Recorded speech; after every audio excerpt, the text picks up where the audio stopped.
Hi everyone, आज हम लोग एक नया सा कहानी पढ़ने जा रहे हैं जिस कहानी का नाम दिया गया है आत्मा की शिक्षा। ये कहानी स्टार्ट करने से पहले, शुरू करने से पहले हम लोग आते हैं इनके लेखक के बारे में पहले पढ़ते हैं कि आखिर है क्या ये चीज। और लेखक के बारे में पढ़ने से भी पहले आपको एक चीज और बता दे कि अगर आप लोगों ने अभी तक इस चैनल को सब्सक्राइब वगैरह अगर नहीं किए होंगे तो सब्सक्राइब कर लीजिएगा, क्योंकि बहुत सारे वीडियोस वगैरह जो है ना जैसे जैसे बनते चला जाएगा आपके पास तुरंत जो है ना, जैसे ही हम लोड करेंगे आपके पास में तुरंत पहुंच जाएगा। तो ये सब चीज के लिए आपको सबसे पहले सब्सक्राइब करना जरूरी है। चलिए अब हम लोग आते हैं लेखक के परिचय के बारे में। लेखक जो थे इनके लिखने वाले वो महात्मा गांधी थे, और कहते कि महात्मा गांधी को कौन नहीं जानता, खास करके अपने देश में तो उनको बापू के नाम से भी जाना जाता है। अपने देश के बच्चे से बच्चे कोई भी अगर ऐसा हो जिसको अगर पूछा जाए तो वो सभी महात्मा गांधी के बारे में अच्छे तरीके से जानते हैं और वो आपको उनके बारे में सही से भी बता सकते हैं। तो चलिए आज उनके बारे में भी हम लोग भी थोड़ा सा और कुछ शिक्षा वगैरह ग्रहण करते हैं। कहते कि इनका जो जन्म था ना वो 2 अक्टूबर 1869 को हुआ था। 2 अक्टूबर 1869 इनका जन्म हुआ था। बचपन से ये मेधावी थे, वो तो हम लोग इनके बारे में जब जीवनी वगैरह पढ़ते हैं ना तो इनसे पता चलता ही है। और बड़े होकर के इन्होंने एक तरह से किस तरह से लॉयर वगैरह बना, जिसके लिए पढ़ाई करने के लिए इनको दूसरे देश भी जाना पड़ा था। वहां इनके साथ किस तरह से अपमान वगैरह भी हुआ, वो सब कुछ झेलते हुए फिर ये अपने देश जब आए तो फिर यहाँ पर में जो भी मतलब गरीब वगैरह सब थे या जो एक तरह से जिनको मतलब बड़े बड़े जो ये सब होते हैं व्यक्ति वगैरह होते हैं या जो भी कास्ट के होते हैं ना, वो लोग उनको उस तरह का दर्जा नहीं दिया करते थे। तो उनके बारे में उन लोगों के लिए भी इन्होंने बहुत लड़ाई वगैरह भी किए और फिर बाद में जाकर वो सफल भी हुए। तो अगर आजादी की बात हो, हमारे देश हम लोग जानते हैं कि कम से कम अंग्रेज जो थे वो हमारे यहाँ आकर के 200 साल तक रूल किया था। ये जब हम लोग हिस्ट्री वगैरह पढ़ते हैं तो वहां पर में सब कुछ पता चलता है। और ये अंग्रेज अगर आज रहता ना तो जैसे हम लोग घर से बाहर निकलते हैं या खुली हवाओं में सांस लेते हैं, ये सब सारा का सारा चीज मुश्किल था, लेकिन उसको भगाने वाले भी और कोई नहीं बल्कि महात्मा गांधी को ही कहा जाता है। इन्होंने देश की आजादी के लिए भी बहुत कुछ किया था, अंग्रेजों से उन्होंने मुकाबला किया था। और इनके साथ और बहुत सारे ऐसे क्रांतिकारी वगैरह सब नेता वगैरह सब भी थे जिन्होंने इनका साथ दिया, लेकिन इनकी सबसे ज्यादा भूमिका इसके अंदर में थी। तो ये सारा का सारा काम करते करते देश भी हम लोग का आजाद हुआ 1947 में, ये हम लोग भी जानते हैं। फिर इनकी मृत्यु जो थी 30 जनवरी 1948 को आकर के हो जाती है, यानी कि 30 जनवरी 1948 में आकर के इनकी मृत्यु हो जाती है। तो ये एक तरह से छोटा सा हम लोग कह सकते हैं लेखक के बारे में, यानी कि महात्मा गांधी के बारे में एक थोड़ा सा परिचय वगैरह इनके बारे में पढ़ना होगा। तो हम लोग बहुत सारे ऐसे बुक्स वगैरह है जिसमें महात्मा गांधी के बारे में बहुत कुछ दिया हुआ है, वो सारे बुक्स वगैरह पढ़ेंगे तो फिर पता चलता है। चलिए अब हम लोग आते हैं इस कहानी की तरफ, जिस कहानी का नाम दिया गया आत्मा की शिक्षा। यह जो हम लोग पाठ पढ़ने जा रहे हैं, कहानी पढ़ने जा रहे हैं, कहते हैं कि यह पाठ जो ना महात्मा गांधी के द्वारा जो ना एक तरह से उनकी आत्मकथा का एक अंग माना गया है। उन्हीं के द्वारा ये लिखा गया है आत्मा की शिक्षा, जिसको हम लोग कहते हैं। इसमें आश्रम में आने वाले विद्यार्थियों को दी जाने वाली जो शिक्षा वगैरह होते हैं ना, उनके बारे में उल्लेख किया गया है कि कैसे उस समय में आश्रम में आने वाले बच्चों को शिक्षा दी, विद्यार्थियों को शिक्षा दी जाती थी। और गांधी जी शरीर और मन को शिक्षित करने की अपेक्षा आत्मा को शिक्षित करने में जो उनकी अपनी एक अधिक विश्वास था ना, वो उस विश्वास को रखते थे। तो ये सारे के सारे चीजों के बारे में हम लोग इस कहानी में पढ़ेंगे। सबसे पहले अब हम लोग आते हैं महात्मा गांधी की जो ये जो लिखा वो कहानी आत्मा की शिक्षा, वहां से शुरुआत करते हैं। इसमें दिया गया कि अक्षर ज्ञान करना मुझे कठिन मालूम हुआ। मतलब किसे? महात्मा गांधी को। मेरे पास उसके लिए आवश्यक सामग्री वगैरह नहीं थी। कहते कि अक्षर का जो ज्ञान होता है ना वो वैसे नहीं होता है, उसके लिए या तो उस समय में स्लेट वगैरह हुआ करता था, बोर्ड वगैरह उस तरह का था नहीं, तो वो सब सारा का सारा सामान वगैरह भी इनके पास नहीं था कि वो सबों को उस तरह से अक्षर का ज्ञान दे सकते थे। स्वयं उन्हें भी जितना वो चाहते थे ना उतना समय उनके पास में भी नहीं था। मुझ में उतनी योग्यता न थी। कहते हैं कि महात्मा गांधी ये भी कहते हैं कि मुझ में उस तरह की योग्यता भी उस तरह से न थी। शारीरिक काम करते करते मैं थक जाता था और जिस समय थोड़ा आराम करने की जरूरत होती थी तो उसी समय पढ़ाई के बल लेने होते थे। मतलब क्या हुआ, शारीरिक काम जो करते थे वो करते करते थक जाते थे और जब आराम करने का वक्त आता था ना तब महात्मा गांधी को खुद वर्ग लेने का यानी कि क्लास लेने का, पढ़ाई का जो क्लास होता है ना वो लेने का समय हो जाता था। बात आगे बढ़ती है। कहते कि आश्रम में अक्षर ज्ञान के लिए अधिक से अधिक 3 घंटे रखे गए थे। हर एक बालक को उसकी मातृभाषा के द्वारा ही उसको शिक्षा दी जाती थी। मातृभाषा हम लोग जानते हैं, ऐसी भाषा जो हम अपने मम्मी और पापा के मुंह से सीखते हैं, अपने घरों में सीखते हैं, उसी को एक तरह से मातृभाषा कहा जाता है। तो यह शिक्षा देने का एक तरह से आग्रह था, मातृभाषा के द्वारा ही शिक्षा देने का यह आग्रह था। सबको अंग्रेजी भी सिखाई जाती थी, ऐसी बात नहीं था कि सिर्फ मातृभाषा में ही पढ़ाई होती थी, उसमें अंग्रेजी भी सबों को एक तरह से सिखाई जाती थी। इसके अतिरिक्त गुजरात के हिंदू बालकों को थोड़ा संस्कृत का और सब बालकों को हिंदी का परिचय कराया जाता था। यह तो हो गई बात मातृभाषा में पढ़ाई, फिर इंग्लिश की पढ़ाई, इसके बाद में हिंदी का ज्ञान देना। लेकिन इसके अलावा भी और बहुत सारे सब्जेक्ट वगैरह थे, विषय वगैरह थे, जिसमें इतिहास का नाम आता है, भूगोल का नाम आता है, अंक गणित का नाम आता है, ये सबको भी सिखाया जाता था। और एक तरह से यही पाठ्यक्रम था, मतलब सीखने की जो तरीका था ना वो इसी तरह से ही था, इसी तरह से पढ़ाई चलती थी वहां पर में। आश्रम के सब बालक मुख्यतः क्या थे, निरक्षर थे। निरक्षर का अर्थ हम लोग जानते हैं एक तरह से जो कुछ समझ मतलब लिखना नहीं जानता हो एक तरह से, और किसी पाठशाला में पढ़े हुए भी न थे, मतलब कहीं और पढ़े हुए भी वो लोग नहीं थे। मैंने सिखाते सिखाते देखा कि मुझे उन्हें सिखाना तो कम ही है। यहां पर मैं गांधी जी क्या कहते हैं कि मैंने सिखाते सिखाते देखा कि मुझे उन्हें सिखाना तो कम ही है, ज्यादा काम तो एक तरह से उनका आलस छुड़ाने का हुआ करता था। मतलब वो बच्चे थे, निरक्षर थे, एक तरह से वो लोग पढ़ना नहीं चाहते थे, तो उसके पीछे जो थी तो आलस आता था। इस आलस को कैसे हटाया जाए, उनमें स्वयं पढ़ने की रुचि जगाते थे और उनकी पढ़ाई पर निगरानी रखने का भी काम हुआ करता था। मतलब बालक एक तरह से कहते हैं ना कि आलस से भरा हुआ था जिसको पढ़ाते थे वहां पर जो भी सारे बालक थे। तो पहले पढ़ाने से पहले तो बालकों को न शिक्षा दी जाती थी कि खास करके उसको क्या क्या करना है, नहीं करना है, ये सब सारी बातों को सिखाया जाता था। पढ़ाई तो बात की बात थी।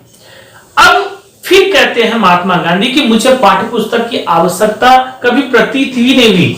मतलब पाठ्य पुस्तक से क्या पढ़ाना है उनको ये चीज का मतलब एक तरह से अनुभव ही नहीं रहा उस समय में। कहते हैं कि मेरे मतानुसार शिक्षक ही विद्यार्थी की पाठ्य पुस्तक है। मतलब वो यह कहना चाहते हैं कि जो शिक्षक होते हैं ना वही विद्यार्थी का पाठ्य पुस्तक होते हैं। जिन्होंने अपने मुंह से मुझे सिखाया था, उनकी सिखाई हुई बातें, मतलब गांधी जी ये कहते हैं कि उनकी सिखाई हुई बातों का स्मरण आज भी बना हुआ है। मतलब एक तरह से उनके दिमाग में चीज सब बातें चलती थी।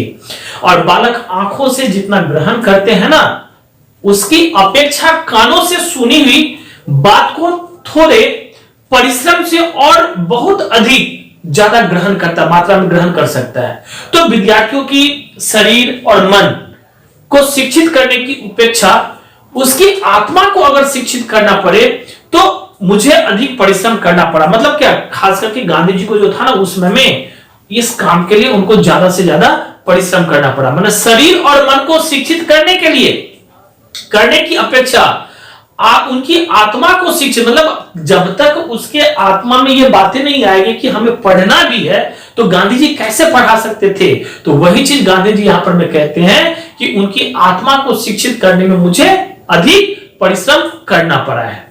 ओके, अब हम लोग आते हैं अगले पॉइंट। अब गांधी जी कहते हैं कि मैं जानता था कि उन्हें अपने अपने जो धर्म ग्रंथ होता है ना उसका साधारण ज्ञान जो है ना वो भी होना चाहिए, और इसलिए मैंने यथाशक्ति इस बात को व्यवस्था की थी कि उन्हें वैसा ज्ञान मिल सके।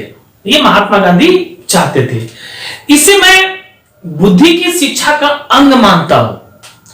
आत्मा की शिक्षा एक विभिन्न ही विभाग होती है।